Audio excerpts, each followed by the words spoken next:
Hola, ¿qué tal? ¿Cómo están? Una vez más Asaf Miranda del Filtro Bíblico. Y para cuando esté subiendo este video, va a ser 2 de febrero, y vamos a estar descansando todo el mundo, al menos todo el mundo en México. ¿Por qué? Porque se celebra la Constitución del 5 de febrero de 1917, o comúnmente conocida y enseñada en las escuelas como la Constitución de 1917. ¿Por qué es importante? Porque, bueno, esta fue la primera constitución en el mundo que incluía y garantizaba derechos humanos y derechos civiles. De hecho, esta constitución se tomó como base para la Carta Magna de Derechos Humanos, puntualmente hablando de los artículos tercero, 27º y 123º. ¿De qué van? El artículo 3 habla acerca de la educación laica y gratuita obligatoria para todos los niños o para toda la gente dentro de México. El artículo 27 habla acerca de la repartición de bienes, tierra y agua dentro del territorio nacional. Y el artículo 123 habla acerca de las jornadas laborales, que no deben de exceder 8 horas, que es un día obligatorio de descanso entre semana, a la semana, sugerentemente el domingo. Y también surgen por ahí algunas otras cuestiones ya más aplicables nada más a México. Dentro de esto está el no reelección. Recordemos que esta constitución nace después de la lucha de la Revolución Mexicana, que precisamente inició para lanzar o echar del gobierno a don Porfirio Díaz, que fue presidente de México durante 35 años ininterrumpidos. Entonces, junto con esto también, pues bueno, se habló o se determinó la división de poderes, o sea, que se creó el poder legislativo, ejecutivo y judicial. También se garantizaban las libertades de expresión, derecho de afiliación y la libertad de culto. A lo mejor un poco similar a lo que hizo el emperador Constantino I en Roma, que por ahí cubrimos en el podcast de el catolicismo en México. Y bueno, si este es un podcast que habla de la Biblia, tú me vas a preguntar, bueno, ¿qué tiene que ver la Constitución con la Biblia? Y si es que tiene algo que ver, pues, ¿qué dice la Biblia del gobierno de las constituciones? Si te soy honesto, tiene mucho que ver. Entonces, si tú te vas a lo que normalmente enseñan dentro de una iglesia cristiana, siempre se van a citar Romanos 13, porque precisamente el apóstol Pablo en este capítulo de la carta a los romanos habla acerca de que toda autoridad es puesta por Dios y también dice que no en vano lleva la espada. Y bueno, ya de ahí son muchas divisiones, mucha gente también lo utiliza como para querer ejercer músculo o para poder decir, bueno, te tienes que sujetar a mí, ese es un tema aparte. Voy a tratar de darte todo este capítulo sin ningún sesgo de opinión y que sea 100% lo que dice la Biblia, ¿va? Entonces, hay que entender el contexto histórico de esto. Para cuando el apóstol Pablo escribe esta carta a los romanos, él está en Corinto, más o menos, o viéndolo en una línea de tiempo, en el momento en el que capítulo 18 de Hechos está siendo escrito. Y para este punto, lo que sucede es que en Roma mucha gente empieza a proclamar a Jesús como el Cristo, como el Mesías y como el verdadero rey. Entonces por ahí empiezan a haber ciertas facciones o cierto miedo de parte del gobierno, porque bueno, pues están hablando de un nuevo rey, un nuevo imperio. Entonces deciden echar a los cristianos y a los judíos de Roma que estaban proclamando esto, o sea, pues los apóstoles que fundaron la iglesia en Roma. Entonces sucede que en medio de esto también el apóstol Pablo ya lleva 25 años de estar predicando el evangelio. O sea, para este punto no era alguien que estaba en medio de la transición de ser un fariseo a alguien que sigue a Cristo, sino que él incluso ya había padecido y ya había vivido 1001 experiencias por predicar el evangelio. Y de hecho, también por eso te mencionaba Hechos 18, por este punto es también cuando al apóstol Pablo lo quieren aprender y lo llevan con el procónsul Galión. Y justamente aquí es donde, como para evitarse temas, Galión lo que hace es que ni lo enjuicia, ni lo culpa, ni lo condena de nada, y termina echando a Pablo y a los que le acusaban, principalmente fariseos judíos, de el tribunal. Porque recordemos, los romanos pues ya hacían juicios y precisamente el derecho que se ejerce hoy a nivel internacional es el derecho romano. Entonces los echa del tribunal sin condena, sin juicio, sin nada. O simplemente los ignoró. Entonces, en medio de todo esto, es cuando Pablo escribe esta carta, y si tú lees unos capítulos anteriores a Romanos 13, Pablo está hablando acerca de cómo debe de vivir un cristiano. Y se lo está escribiendo a cristianos que están siendo perseguidos y que están siendo corridos de Roma por su propia fe, por lo que están decidiendo creer y profesar, por si no fuera poco. Entonces, precisamente es aquí cuando Pablo escribe entonces, ok, tienes que estar sujeto a esa autoridad, tienes que pagar tus impuestos y tienes que hacerlo de cierta forma, que ahorita vamos a hablar acerca de eso. Entonces, esto no lo hace Pablo nada más, te repito, desde el creo yo que pudiera ser, no, sino que lo hace porque también desde un principio de los tiempos bíblicos, Dios ya puso un orden de cómo debe de ser el gobierno. Y esto viene, de hecho, desde la ley de Moisés. Entonces, creo que a lo mejor la mayoría nos vamos a saber esa historia. Los hebreos eran esclavos en Egipto. Dios los libera después de 10 plagas y entonces cuando ellos salen y empiezan a formar su propia nación, es cuando Dios les da esta ley. Esta ley tiene 3 pilares que son precisamente mandamientos morales, que son los 10 mandamientos que la mayoría conocemos: el amarás al Señor tu Dios, amarás a tu prójimo como a ti mismo, no robarás, no matarás, no dirás falso testimonio, etcétera, etcétera. Todos estos son mandamientos morales. Si tú lees el libro de Levítico y el libro de Deuteronomio, vas a ver también leyes civiles o cívicas que hablan precisamente acerca de la resolución de conflictos, tema de propiedades, compras, ventas y también de restitución de bienes. Y por último, también vas a encontrarte leyes religiosas, que estas precisamente es en el que ordena cómo guardar el sabbat, cómo celebrar ciertas fiestas, cómo llevar ofrendas, cómo hacer ciertas ceremonias, la circuncisión, en general lo que serían rituales, sacerdocios y los cultos.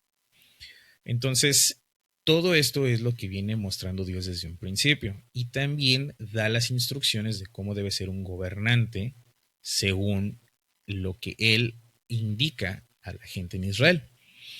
Entonces, ¿cómo deben de ser los gobernantes? Esto lo vas a encontrar precisamente en el capítulo 18 de Éxodo, que también por ahí en el episodio que hicimos dedicado a la incursión que hizo Trump en Venezuela, hablamos un poquito de esto. Ahorita sí vamos a profundizar un poquito más. Y es que precisamente Dios lo que hace es que determina un sistema de jueces y después hace una división también. Entonces, ¿a qué voy con esto? En el capítulo 18, verso 21 del Éxodo, te vas a encontrar, y te cito, que tienen que ser hombres respetables, temerosos de Dios, confiables y nada ambiciosos. Y justamente esta es la misma indicación que toma Pablo para designar líderes dentro de la iglesia y se lo escribe a su hijo Timoteo en una de sus cartas. De hecho, en la primera carta a Timoteo, en el capítulo 3, te vas a encontrar todas estas indicaciones. Y de los versículos del 2 al 7, precisamente dice cómo debe ser un líder o un gobernante dentro de la iglesia. Y también te voy a citar acá, dice, pero es necesario que el obispo, si tienes duda, aquí pequeño paréntesis, si tienes duda a qué se refiere con obispo, un obispo es lo que a lo mejor hoy en día sería un pastor que pastorea pastores, ¿no? Entonces, pues está el congregante va con un líder, el líder va con un pastor y el pastor va con un obispo. Entonces, dice que el obispo sea irreprensible y que tenga una sola esposa, que sea sobrio, prudente, decoroso, hospedador, apto para enseñar, no afecto al vino, ni pendenciero, ni codicioso de ganancias deshonestas, sino amable, apacible, no avaro, que gobierne bien su casa, que tenga a sus hijos en sujeción y con toda honestidad no debe ser un neófito. Un neófito es alguien recién convertido. ¿Y por qué lo dice? Porque tanto en la iglesia como en el gobierno, alguien que no tiene experiencia y que no tiene un conocimiento bien afianzado muchas veces comete errores. Es normal cuando vamos aprendiendo. Y ese es el punto. Alguien en gobierno no puede ser alguien improvisado sin experiencia. Que, digo, sin el ánimo de ponernos políticos, sin nada en absoluto, pero hay muchos ejemplos alrededor del mundo de gente que delante de empresas o grupos empresariales, de cámaras de comercio, de gobiernos, hasta de clubes deportivos que cuando asumen una presidencia o un rol de liderazgo sin experiencia terminan hundiendo o la franquicia, o la empresa, o el club deportivo, o lo que sea que estén dirigiendo. Y hablando de la iglesia, también por eso es que de repente se dan muchas ideologías extrañas y después se abre camino a que haya esta gente que podemos ver en estos clips o en estos videos donde están pidiendo ofrendas en dólares o están diciendo que para que Dios te bendiga, tú tienes que a fuerza dar cierta cantidad o tienes que donar joyas o tienes que donar una casa, un terreno. Y precisamente cuando la gente no sabe, termina cayendo en ese tipo de mentiras y en ese tipo de trampas. Entonces, mucho ojo ahí. A eso se refiere con que no sea un neófito. O sea, que sea alguien, y sobre todo porque cuando estás en un rol de liderazgo, muy pocas decisiones son difíciles y incluso muchas veces hay decisiones que tienes que tomar al beneficio mayor, estando consciente que va a haber una facción que o no va a estar de acuerdo o que peor aún van a verse afectados. Entonces es algo que sucede y sucede en todo el mundo y en todas partes y a todos niveles. Siempre va a haber una decisión difícil que tomar y que no va a beneficiar 100% a todos. Entonces se busca pues el bien común. Y precisamente esto lo hace alguien que ya tiene experiencia. Por eso dice que no sea un neófito. Y te continúo leyendo. No sea que se envanezca y caiga en la condenación del diablo. Ahí está, lo que te acabo de decir. O sea, para no caer en trampas del diablo, no tiene que ser un neófito o alguien que no sepa. Y continúa diciendo, también es necesario que tengan buen testimonio de los de afuera para que no caiga en descrédito y en los lazos del diablo. Y un poco más de lo mismo, el hecho de que tú y yo podamos tener a alguien como líder o que podamos seguir a un gobernante que sea completamente intachable y que sea de buena estima o que sea una buena persona dentro y fuera del ámbito en el que va a ejercer ese gobierno. Si tienes duda de cómo ser una buena persona, precisamente el podcast anterior a este fue dedicado a eso, entonces te invito a que lo vayas a ver. Entonces, ya sabemos cómo debe ser un gobernante, entonces ahora, ¿cuál es el deber ser de un gobierno o cómo debe de ser un gobierno? Entonces, la Biblia, si te regresas a a Romanos 13, no nada más nos dice que seamos sumisos, sino que también desde un principio establece cómo debe de ser un gobierno. Nos remontamos otra vez al libro de Éxodo y en el capítulo 22, si tú tienes una Biblia impresa como la que tengo yo aquí, vas a encontrar que tiene como que ciertos subtítulos y en esos subtítulos ahí viene tal cual en el Éxodo 22, leyes humanitarias. Entonces, aquí lo que recalca Dios a Moisés es que el gobierno es para proteger a los desvalidos. Y tal cual en los versos del 21 al 23 le dice, no engañarás ni maltratarás al extranjero, porque también ustedes fueron extranjeros en Egipto. No afligirás a las viudas ni a los huérfanos. Si llegas a afligirlos y ellos me piden ayuda, yo atenderé su clamor. Entonces, básicamente es, no te pases de listo, y si lo llegaras a hacer, entonces yo te voy a ser responsable y te voy a pasar a ti la factura de eso. Eso es lo que está diciendo. Y no se queda nada más en esa mención, sino que también en Deuteronomio sigue hablando acerca de estas leyes civiles y de cómo debe de ser el gobierno hacia la gente. Y esto te lo vas a encontrar en los capítulos 23, 24 y 25. Entonces, para resumírtelo un poco, para no leerte tanto y a lo mejor no extendernos a más de media hora, acá da indicaciones de no esclavizar a la gente y garantizarle su libertad, aun si son extranjeros, porque tal cual dice, si un extranjero llega contigo buscando refugio, dáselo. Eh, Dice que no debemos practicar la prostitución, cumplir la promesa empeñada o tu palabra. O sea, vamos, que si tú haces un trato de palabra y tú quedas en algo, lo cumplas. No cobrar intereses sobre préstamos, ser bondadosos entre compatriotas sin abusar. Y acá lo que dice es que precisamente si tú no tienes para comer y ves la viña de tu amigo, puedes ir y comer de las uvas, pero no llevar una canasta. O sea, puedes ir y comer hasta que te llenes, pero no te vas a pasar de listo y vas a hacer tu negocio con algo que él plantó y está cosechando. Y dice lo mismo de las espigas de trigo. Dice que vayas y con la mano recojas las espigas de trigo que te quepan en la mano y que no lleves una hoz como para cortarlas y bueno, pues, llevarte de más, ¿no? Entonces, básicamente no aprueba a los freeriders. Es 100% puedes ser bondadoso y alguien puede echarte la mano cuando tú no estés en posición de ser bondadoso, pero tampoco abuses. Da también las bases para el divorcio. Habla también acerca de no retener prendas, lo que hoy día sería como un embargo o un desalojo, porque tal cual dice que si tu hermano te debe y no te puede pagar, no le quites el abrigo. Y si es que lo llegas a hacer para garantizar el pago, se lo tienes que devolver en la noche para que no pase frío. Entonces, esa es una parte también muy importante. Y también habla acerca del trabajo digno, porque tal cual dice, no oprimirás a los jornaleros y que les debemos de pagar el trabajo justo. Dice los jornaleros y los pobres. Entonces, si tú vas a tener empleados, no los explotes, págales lo justo y págaselos en tiempo. O sea, no abuses de ellos. También habla acerca de resolver disputas ante jueces, compartir cosechas con los extranjeros, otra vez, con las huérfanas, perdón, con las viudas y los huérfanos, levantar descendencia en nombre de los hermanos fallecidos. Y al final del capítulo 25 cierra todas estas indicaciones de básicamente leyes civiles y dice que el Señor repugna a los que hacen injusticia. Entonces dice, tú debes de cumplir todo esto. Si no lo haces, estás cometiendo una injusticia y el Señor repugna a los que hacen injusticia. Entonces, el hecho de que tú y yo actuemos en contra de esto, precisamente nos aleja de Dios.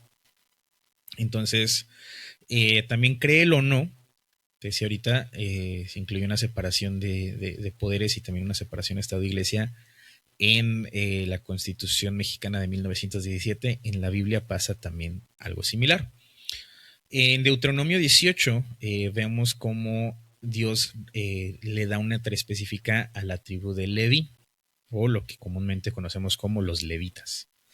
A ellos como tal no les da una tierra, o sea, reparten entre las otras 11 tribus la tierra prometida, o lo que hoy día es Israel, parte de Palestina y bueno, otras partes que no vamos a mencionar para no meternos en temas de política. Pero básicamente es, Dios les designa un pedazo de tierra a cada quien, pero a los levitas no.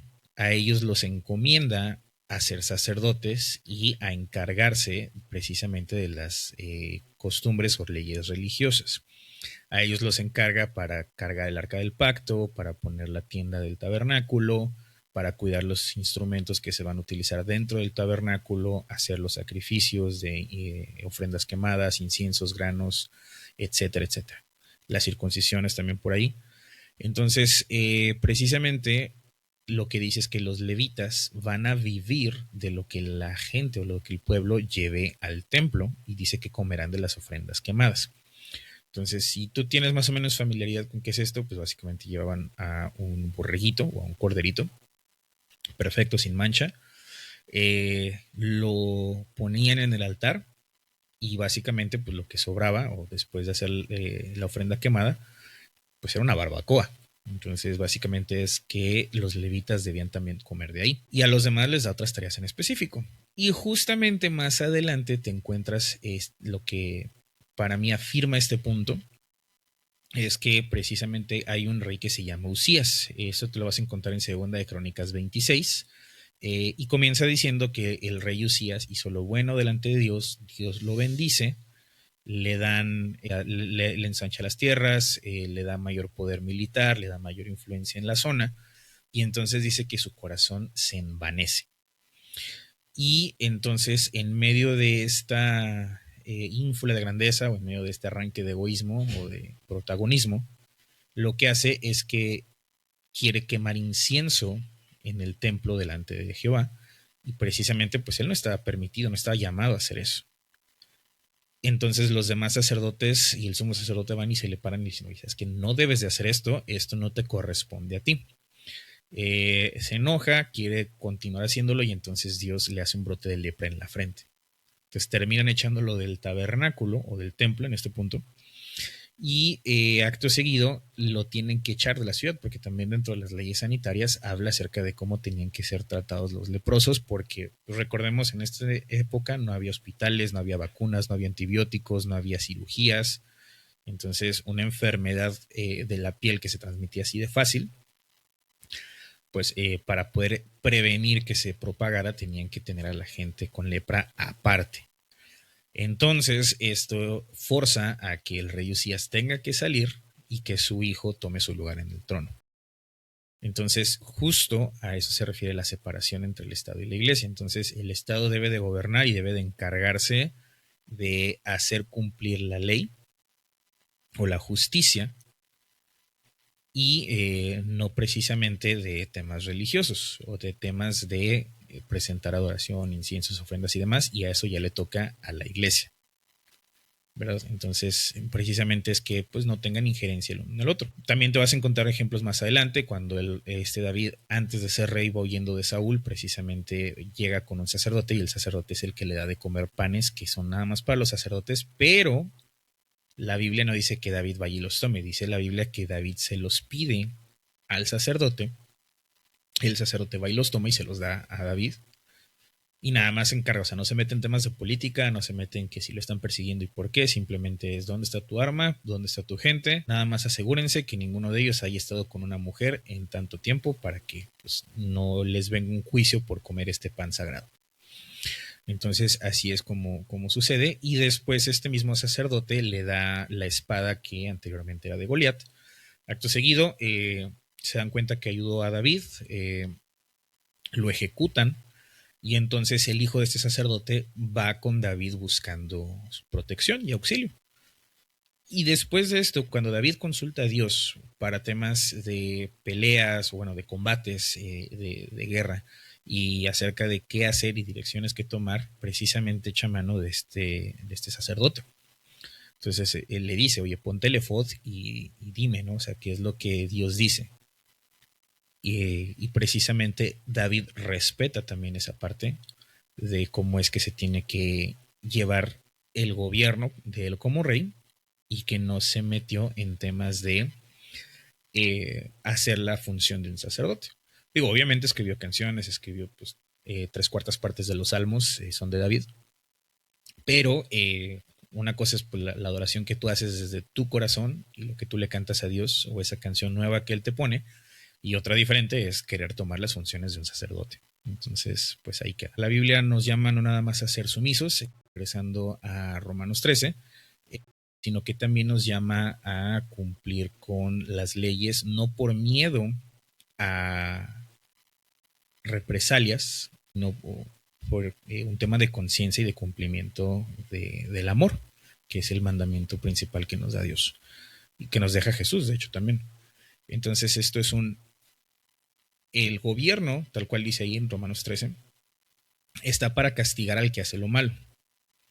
Entonces, si tú no haces lo malo, no tienes por qué temerle.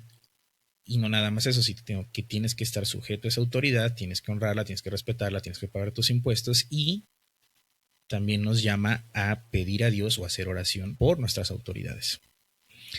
Entonces, justo aquí vamos llegando a esa otra pregunta, ¿no? De qué tiene que ver la Biblia con la Constitución y más puntualmente con la Constitución mexicana.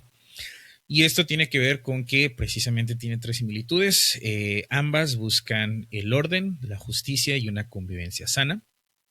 Obviamente, pues ambas son reglas por escrito o leyes por escrito, y que ambas establecen consecuencias. Entonces, si bien la Constitución mexicana es un mecanismo legal que se creó en un contexto específicamente para México en estas épocas, que promueve pues precisamente derechos sociales, educación, justicia distributiva, también es algo que podemos ver la ley de Moisés y después la reafirmación de cómo debe de ser el gobierno con el apóstol Pablo. Lo que te decía ahorita, respetar las leyes, pagar impuestos, honrar las instituciones. Y aquí hay algo también muy importante, y es que dice que también nosotros debemos de evaluar si estos servidores nos están llevando a hacer el bien. ¿Y esto de dónde viene? Si tú te vas unos capítulos para atrás en Hechos, en el capítulo de Hechos 5, vemos precisamente a Pedro y a Juan que ellos, al igual que Pablo en el capítulo 18, son aprendidos por predicar el Evangelio. Entonces ellos son aprendidos por predicar a Jesús como el Mesías. Recordemos, los judíos, pues ellos esperaban que el Mesías llegara, echara a todos los romanos y restituyera el reinado de los hebreos como lo fue en su momento con David y con Salomón. Pues lastimosamente, o al menos el plan de Dios no era pues llegar y acabar con todos los romanos en un solo golpe de espada y establecer otra vez a los hebreos como cabeza de todo el mundo, ¿no? Sino que vino a cumplir la ley. Jesús eso vino a hacer, vino a cumplir la ley y se vino a sacrificar. Entonces eso te dice que una persona, un líder, debe de estar al servicio de otros. O sea, no está para beneficiar a unos cuantos y enaltecerlos o darle beneficios a unos cuantos, sino para ponerse a sí mismo al servicio de otros.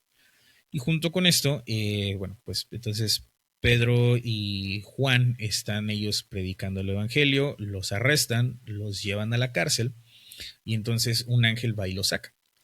A otro día los van a enjuiciar, se dan cuenta que pues los guardias están en su lugar, entran a las celdas, están todos los candados puestos, pero no están ellos.